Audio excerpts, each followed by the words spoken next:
आज आम्ही सगळेजण त्या ठिकाणी सोबत काही अधिकारी, कृषी विभागाचे मंडलाधिकारी, तलाठी यांच्या समवेत आज चांदज, टाकळी, आडेगाव, त्याचबरोबर गाराकोले, आलेगाव या भागामध्ये बागांना त्या ठिकाणी भेटी दिल्या.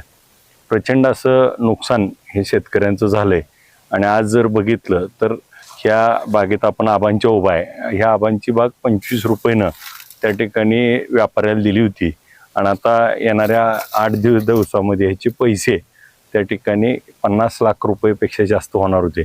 आणि आज तोंडाला आलेला घास आज निसर्गाच्या या वादळी वाऱ्यानं त्या ठिकाणी सगळा संपून गेलाय. आणि आज तोंडाला आलेलं पीक सगळं कोलमडून पडलंय. संपूर्ण बागेचं नुकसान झालंय. परंतु मला या निमित्तानं आज पंचनामे केले जातील, त्या ठिकाणी सरकारच्या NDRFच्या निकषानुसार पैसे मिळतील. परंतु या व्हिडिओच्या माध्यमातून सर्व शेतकऱ्यांना त्या ठिकाणी नम्र आव्हान करायचे की आज आम्ही सगळ्याकडे फिरलो, परंतु काही मोजक्या बोटावर मोजण्या एवढ्या शेतकऱ्यांनी त्या ठिकाणी फक्त विमा उतरवलाय.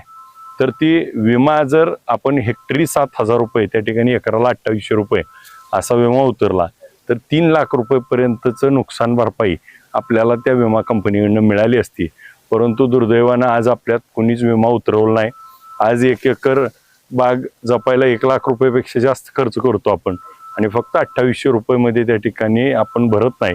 माझी या निमित्तानं नम्र आव्हान आहे की 1 जुलै ते ऑक्टोबरपर्यंत त्या ठिकाणी नवीन लागवडीला, केळीला आपण विमा उतरवण्याची योजना आहे. तर तो कृषी विभागामार्फत विमा उतरवला तर भविष्यात असं नुकसान आपल्याला टाळता येईल. आता हे झालेल्या नुकसानाचे पंचनामे होतील. ह्या नुकसान भरपाई सरकारने त्या ठिकाणी NDRFच्या नियमानुसार देईल. आम्ही अधिवेशनात देखील याच्यावर प्रश्न विचारू. आणि यामध्ये आज मनरेगाच्या योजनेच्या माध्यमातून काही जणाला मदत झाली आहे, परंतु आज केळी मोडून पडले तर त्या केळीला पुन्हा नव्यानं मनरेगामध्ये त्या ठिकाणी 8 शिथिल करून 3 लाख रुपयेपर्यंत देता येतील का, अशा पद्धतीची आम्ही सरकारला त्या ठिकाणी आवाज उचलू, विनंती करू.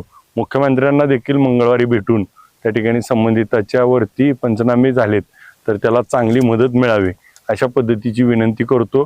त्यांना देखील आम्ही आव्हान करतो, आपण सगळ्यांनी मिळून ह्या शेतकऱ्याच्या पाठीशी उभा राहिलं पाहिजे. हातातोंडाला आलेला घास या केळी जपायसाठी जवळपास 5 ते 10 लाख रुपये खर्च केलाय आणि आता 50 ते 60 लाख रुपये येणार आणि हातातोंडाला आलेला घास गेलाय. लोकांचे जीव पिळवलेत. मगाशी एका पैलवानाच्या डोळ्यात अश्रू आले होते. अनेक त्या ठिकाणी असे भावनिक प्रसंग आज आम्हाला बघायला मिळाले.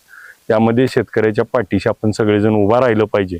आलनेलचं आज परिस्थिती बघतोय, दुष्काळजन्य परिस्थिती येणार आहे. त्यामुळं आपल्याला त्याच्यावर देखील काम करावं लागणार आहे.